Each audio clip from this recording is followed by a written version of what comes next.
On the evening of April 14th, 1865, inside a dimly lit office at the United States Department of the Treasury, a single executive order was placed on a desk awaiting authorization. Outside, the streets of Washington were thick with spring rain and the lingering smoke of victory parades marking the end of 4 brutal years of civil war. Abraham Lincoln took up his pen and signed the document creating a new federal agency, a covert bureau designed to operate deep within the shadows of American society. Just hours later, the president would be struck down by John Wilkes Booth at Ford's Theater, plunging a traumatized republic into complete shock. Ask almost anyone today why that agency was authorized on that fateful evening, and they will give you the exact same answer. They will tell you that the president, sensing the mortal danger surrounding his office, signed into law an elite protective force designed to shield the commander-in-chief from assassins. It is a clean, heroic narrative that makes logical sense, and it is almost entirely false. The agency created on the very day of Lincoln's assassination had nothing to do with presidential bodyguards. It was not birthed to guard the life of the leader, nor was it formed to hunt down political subversives in the shattered South. Instead, the United States Secret Service was established as a financial police force, created within the Department of the Treasury to save the country's wildly unstable paper currency from utter collapse. In the spring of 1865, the United States was drowning in a sea of bogus money. The war had forced the federal government to abandon the gold standard and issue hundreds of millions of dollars in unbacked paper legal tender, known simply as greenbacks.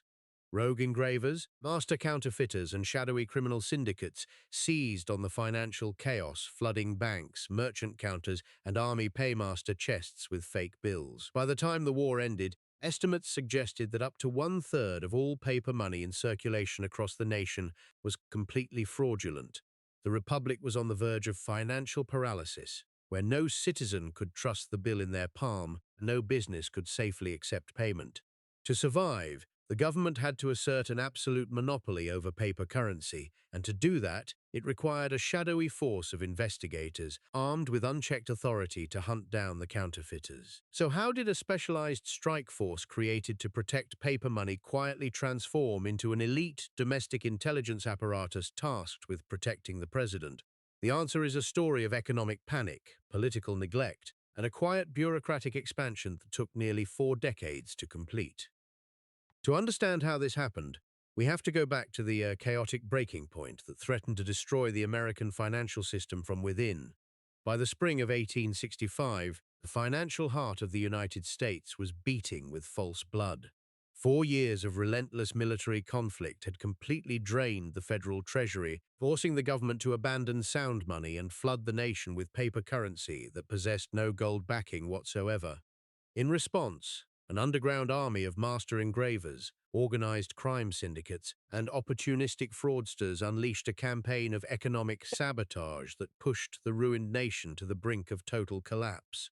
Counterfeit bills were flowing into the economy at a pace that horrified federal officials. They slipped past weary shopkeepers in muddy border towns, infiltrated army paymaster chests on the front lines, and settled quietly into the vaults of major urban banks. Every transaction carried the threat of ruin. Merchants kept thick reference guides at their counters, desperately comparing intricate line patterns and serial numbers on every note handed across the wood.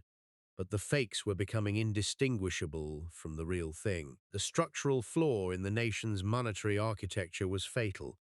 Before the war, over 1,600 state-chartered private banks had been issuing their own distinct paper notes, creating a bewildering chaos of thousands of different bill designs across the country. When the federal government introduced standardized national greenbacks to fund the war effort, citizens naturally assumed order would follow. Instead, the sudden centralization of paper legal tender provided a single, massive target for criminal networks. The government had created a unified currency without creating any mechanism to defend it. The mathematical scale of the crisis was staggering. By July 1865, federal investigators estimated that up to one-third of all paper currency in active circulation across the United States was completely counterfeit. Millions of dollars in worthless paper had completely infected the national monetary supply, threatening to render the American dollar useless both at home and abroad. The public reaction was a mixture of paranoia and economic stagnation. Panic spread through trade networks, Workforces refused paper paychecks, and headlines warned that the Union might survive the Southern military victory only to be destroyed by financial fraud. The federal government possessed no law enforcement apparatus capable of handling a crime wave that crossed state lines. There were no federal police, no nationwide investigative bureaus, and no centralized intelligence agencies. Local sheriffs and police departments were hopelessly outmatched, often corrupt, and strictly bounded by municipal lines, while counterfeiters moved freely across state borders to operate with total impunity. The situation had reached a critical breaking point, and the system was on the verge of fracturing entirely.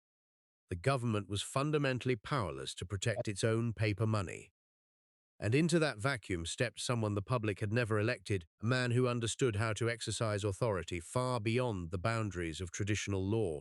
To save the nation's collapsing currency, the government needed more than legal decrees and policy updates. It required a strategist who knew how to operate in the dark, a master of deception who could build an apparatus from nothing. That authority fell to Treasury Secretary Hugh McCulloch, an astute banking expert appointed by Abraham Lincoln in March 1865 to stabilize the post-war economy. McCulloch recognized that traditional law enforcement was entirely inadequate for this invisible war. To hunt down complex criminal syndicates operating across state lines, he needed an operative who understood espionage, interrogation, and psychological manipulation.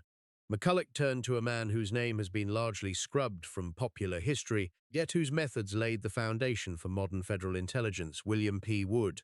William P. Wood was not a politician, nor was he a career lawman. He was an uncompromising, deeply pragmatic operator born in Alexandria, Virginia in 1820. Before the Civil War, Wood had been a model maker, an inventor, and a fiery political activist. But when war broke out, his unique talents drew the attention of Secretary of War Edwin Stanton. Stanton appointed Wood as the superintendent of the old Capitol Prison in Washington, a sprawling, disease-ridden facility that held political prisoners, Confederate spies, and high-profile blockaders. It was there, amidst cold brick corridors and iron bars, that Wood honed his tradecraft. Wood was brilliant, relentless, and quietly terrifying. He possessed a psychological gift that made him a legendary interrogator. He did not rely primarily on physical brutality. Instead, he used flattery, psychological isolation, counterintelligence tricks, and a vast network of paid informants to turn Confederate agents into government assets. Historian David R. Johnson, whose extensive research into 19th-century federal crime remains a landmark study, noted that Wood operated with a degree of unchecked discretion that would shock modern legal observers. Wood answered only to his superiors, ignored bureaucratic boundaries, and viewed the law not as a rigid cage but as an adaptable tool. Remember the name William P. Wood because his philosophy of total surveillance and aggressive covert operations would outlast his tenure and shape the shadow state for over a century. Secretary McCulloch knew that to defeat the counterfeiters, he needed someone who thought like a criminal and executed like a spy. On July 5, 1865, less than 3 months after Lincoln's assassination, Hugh McCulloch officially swore in William P. Wood as the first director of the United States Secret Service. Think about what this means. The agency that the public today associates with dark suits, earpieces, and bulletproof limousines surrounding the president was created under the sole authority of the Treasury Department. Its initial operating mandate had nothing to do with protecting elected officials. Its singular mission was to hunt down greenback counterfeiters and defend the government's paper money monopoly. Wood was given an initial budget of $300,000, a massive sum at the time, and a mandate that was deceptively simple: eliminate fake currency from circulation. But Wood understood that to catch master counterfeiters, he could not rely on standard police work. Standard police work waited for a crime to happen and then looked for clues. Wood intended to build a proactive intelligence system that penetrated criminal networks before the plates ever touched the paper. He recruited a small team of operatives, selecting former Union spies, rogue detectives, and converted criminals who knew the underworld inside out. They carried no uniforms, wore no official badges, and operated under cover names. They infiltrated printing shops, bribed engravers, monitored shipping routes, and established a network of paid stool pigeons across every major American city. Under Wood's direction, the Secret Service became America's first permanent, full-time federal investigative body operating entirely in the shadows without explicit statutory limits from Congress. Wood's true motivation, and that of Secretary McCulloch, was self-interest thinly disguised as public service. The primary goal was not to protect everyday citizens from losing their savings to fake bills, but to secure the federal government's authority over the nation's financial architecture. If the public lost faith in federal greenbacks, the Treasury's ability to borrow money, levy taxes, and enforce its economic power would shatter. The state's legal tender monopoly had to be defended at all costs, and Wood was the ideal weapon to execute that mission. Stop and look at the shape of this thing. The foundation of modern federal law enforcement was not built on public safety or executive defense. It was built on the protection of state capital. They had the plan, they had the power, and they had an operator who cared nothing for precedent. Now, William P. Wood needed to deploy his new machine across a fractured nation without revealing the true extent of its reach. Sociologists and historians of public policy highlight that the establishment of centralized bureaucratic systems was often birthed out of a desire to manage urban chaos and industrial complexity. As populations expanded, administrative state institutions sought standardized metrics to organize modern society. While these mechanisms inevitably created oppressive tools of social control and inequality, their original architects frequently defended them as essential advancements in administrative efficiency and public order. To deploy this new machinery across a fractured post-war nation, William P. Wood knew he could not operate like a traditional police force. Standard law enforcement relied on local badges, open warrants, and strict geographic jurisdictions. But the underground network of master engravers, illicit paper suppliers, and distribution syndicates did not respect town lines or state borders. They were organized, highly mobile, and deeply entrenched in local political machines. To dismantle them, Wood designed an operational strategy based entirely on stealth, infiltration, and extra-legal leverage. The Secret Service Division was established without a detailed statutory blueprint from Congress. There was no massive legislative debate over its powers, no formal public oversight committee, and no clear statutory limit on its operational boundaries. Congress simply appropriated funds to the Treasury Department to suppress counterfeiting, leaving Secretary Hugh McCulloch and Director Wood to invent the rules of engagement as they went along. Wood capitalized on this ambiguity instantly. He divided the country into operational districts, placing field agents in major transportation hubs like New York, Philadelphia, Chicago, and St. Louis. But these were not public field offices with gilded signs on the door. Agents operated out of nondescript rented rooms, hotel suites, and private residences. They carried secret identity cards, answered to code numbers in written correspondence, and reported directly to Wood in Washington. The mechanics of their operations relied heavily on subversion. Wood understood that the most vulnerable node in any counterfeiting ring was not the printer, but the middleman who distributed the bills. Secret Service operatives posed as corrupt merchants, shady gamblers, and buyers looking to purchase bulk batches of fake greenbacks at 20 cents on the dollar.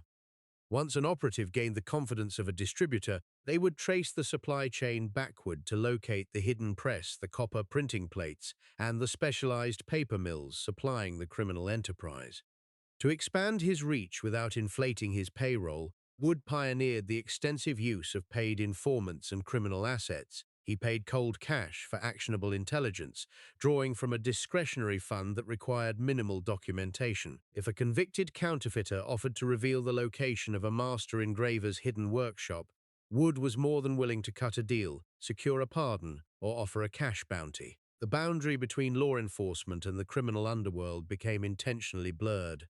Operatives moved through dark alleys, smoky saloons, and crowded riverboats, adopting the language, dress, and habits of the very fugitives they were pursuing. For the first few years, the public had almost no idea this federal strike force existed. When arrests were made, local newspapers often reported them as the work of local detectives or alert bank tellers. The national headquarters in Washington kept a low profile, silently compiling massive registries of known engravers, suspected pressmen, alias names, and confiscated printing plates. Wood was quietly constructing America's first centralized federal intelligence database, indexing thousands of citizens without their knowledge or consent. By the late 1860s, Wood's aggressive tactics were producing undeniable results. Hundreds of illegal printing operations were raided, thousands of fake bills were seized and destroyed, and the value of bogus currency in circulation began to plummet. The Treasury Department's intervention had saved the national paper money system from total collapse. But here is the catch. Just as the Secret Service was proving its worth as a financial police force, the true nature of its authority began to shift. The government had created a covert, nationwide investigative apparatus that reported directly to the executive branch, completely unchecked by local authorities or specific statutory limits. Having built a tool capable of operating in the dark to protect greenbacks, the federal government quickly realized that such a tool could be used for far more than just catching counterfeiters. The agency's mandate began to creep almost immediately. In 1867, Congress broadened the language of the Treasury's appropriation, allowing the Secret Service to investigate anyone committing frauds against the government. Without public debate, the financial police force was granted authority to investigate land fraud, illegal distilling, mail robbery, smuggling, and tax evasion. During Reconstruction, Secret Service agents were even deployed into the South to infiltrate and gather intelligence on the Ku Klux Klan and anti-Reconstruction insurgencies. Stop and look at how rapidly this machine expanded. In less than 5 years, an agency created solely to defend paper money had evolved into a multi-purpose domestic espionage unit. It was answering requests from the Department of Justice, the Department of the Interior, and the White House itself. Yet, despite this explosive expansion of domestic intelligence authority, one critical function remained completely absent from the agency's mission. The Secret Service was infiltrating political groups, seizing millions in assets, and tracking citizens across state lines, but it was still doing absolutely nothing to protect the physical life of the President of the United States. The presidency remained dangerously, shockingly exposed. While agents were hunting down illegal distillers in North Carolina and land fraudsters in California, the chief executive walked the streets of Washington with virtually no security detail. The government was spending vast sums of money and deploying covert agents to safeguard the state's paper currency, while leaving the leader of the republic entirely unguarded. The political elite had built a formidable shadow apparatus to protect their economic monopoly, but it would take decades of political negligence and repeated national tragedies before they realized that paper money was not the only thing that needed protection. This investigation connects directly to the broader architecture of control we unravel across secret state files, where isolated historical decisions aggregate into the modern system governing our daily lives. For 36 years after the Secret Service was sworn in, the American presidency remained fundamentally unprotected by any centralized professional security apparatus. While agents were crisscrossing the country infiltrating counterfeit rings, seizing illegal printing presses, and compiling secret dossiers on suspected fraudsters, the chief executive of the United States continued to walk among the public with virtually no protection. The government had spent millions of dollars building a shadow network to protect the integrity of its paper money, yet it left the living symbol of the republic almost completely exposed. The consequences of this staggering imbalance were catastrophic. On July 2, 1881, President James A. Garfield walked into the Baltimore and Potomac Railroad station in Washington, accompanied only by his Secretary of State and a small personal entourage. There were no armed federal agents scanning the crowd, no secure perimeter, and no intelligence detail screening visitors. A mentally unstable office seeker named Charles J. Guiteau simply stepped out from behind a bench, drew a revolver, and shot the president twice at point-blank range. Garfield lingered in agony for 11 weeks before dying, yet the federal government still refused to assign a permanent protective agency to the presidency. 2 decades later, history repeated itself with terrifying predictability. On September 6, 1901, President William McKinley stood inside the Temple of Music at the Pan American Exposition in Buffalo, New York, greeting a long line of citizens. Once again, there was no dedicated, centralized federal force tasked with safeguarding his life. Leon Czolgosz, an anarchist with a concealed revolver wrapped in a white handkerchief, walked directly up to the president and fired 2 shots into his abdomen. McKinley died 8 days later. Only after 3 presidential assassinations in 36 years did a shocked and embarrassed Congress finally awaken to the absurd reality of the system it had built. In the fall of 1901, lawmakers formally requested that the Secret Service assume full-time, permanent responsibility for protecting the President of the United States. The financial police force created to suppress fake greenbacks was officially transformed into the executive bodyguard detail the public assumes it had always been. Now, watch what happens next. Once the Secret Service established its foothold in executive protection and national security, the precedent was set. The federal government had discovered the utility of an adaptable, centralized law enforcement entity operating under broad executive authority. Over the course of the 20th century, this model metastasized across the entire government. Agencies originally created for extremely narrow, specialized tasks quietly expanded their scopes, absorbed new powers, and morphed into vast surveillance and enforcement bodies. The Federal Bureau of Investigation, established in 1908 as a small force of special examiners within the Department of Justice, rapidly expanded into a massive domestic intelligence network under J. Edgar Hoover. Decades later, the passage of the Patriot Act in 2001 and the creation of the Department of Homeland Security in 2003 marked another explosive shift. In 2003, the Secret Service was permanently moved out of the Department of the Treasury, where it had resided for nearly 138 years, and integrated directly into the Department of Homeland Security, fully cementing its role as a pillar of the modern national security state. Step back and look at the pattern. The playbook is always the same. A severe system crisis emerges, an aggressive intervention is launched under the guise of an immediate practical necessity, a clandestine apparatus is constructed with minimal public debate, and that temporary mechanism metastasizes into permanent, pervasive control. I want to be very precise here, because this is where historical fact separates from easy narrative. It is documented that the Secret Service was founded strictly to suppress counterfeiting and secure the Treasury's paper money monopoly. It is documented that it operated for decades as an expansive federal investigative body long before it was ever given a mandate to protect elected leaders.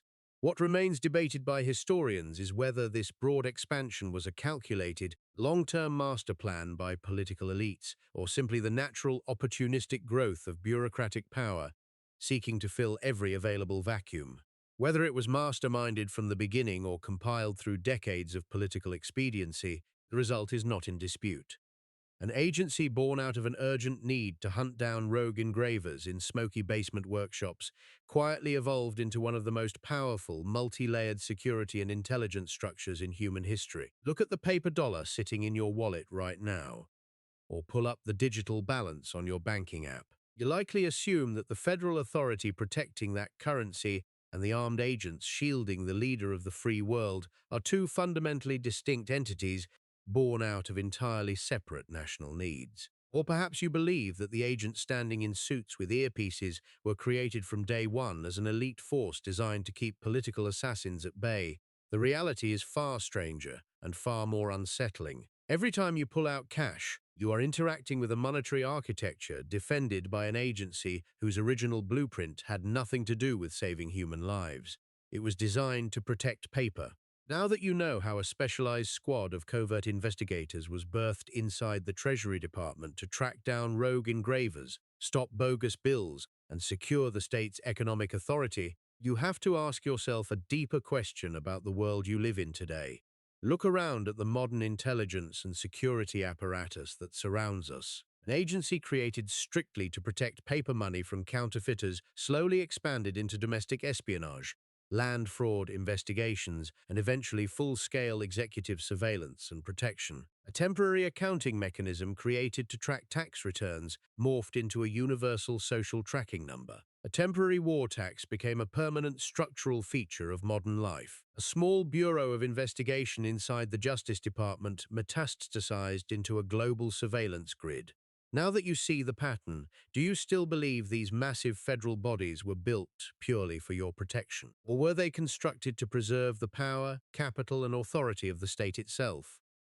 I want to be completely honest with you here, as serious historical analysis demands. What is documented beyond doubt is that the Secret Service was created strictly as a financial police force, that its mandate expanded incrementally across decades, and that Congress only tasked it with presidential protection after three chief executives had already been assassinated. What remains open to historical interpretation is whether this multi-decade expansion was the result of a coordinated master blueprint or simply the relentless, opportunistic growth of bureaucratic authority filling every available vacuum. Whether it was planned from the start or pieced together through decades of crisis management, the outcome remains exactly the same.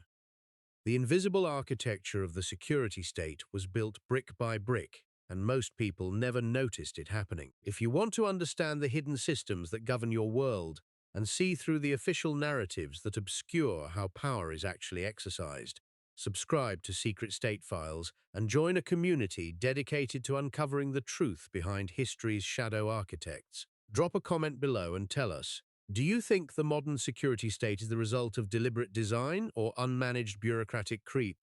Next time, we look into the private train car that quietly departed a dark platform in New Jersey, carrying the 6 men who wrote the blueprint for the Federal Reserve.